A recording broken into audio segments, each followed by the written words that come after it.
Vamos estender as mãos para ele, amém? Pai, nós consagramos ao Senhor o pastor Sererê, papai, como pastor, um homem, Senhor, segundo o teu coração.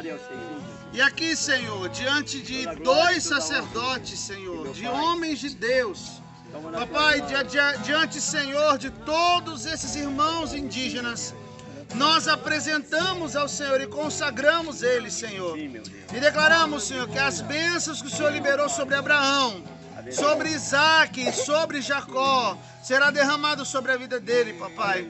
Dê a ele, Senhor, estratégia, dê a ele visão, dê a ele, Senhor, meu Deus, meu Pai, as palavras corretas para ministrar, Senhor. Da mesma forma, Senhor, a pastora Sueli, papai.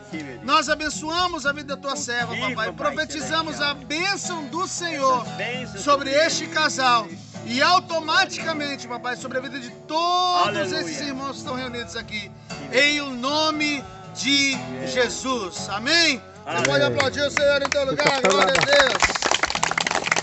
Amém, pastor? Amém. Glória a Deus. Glória a Deus.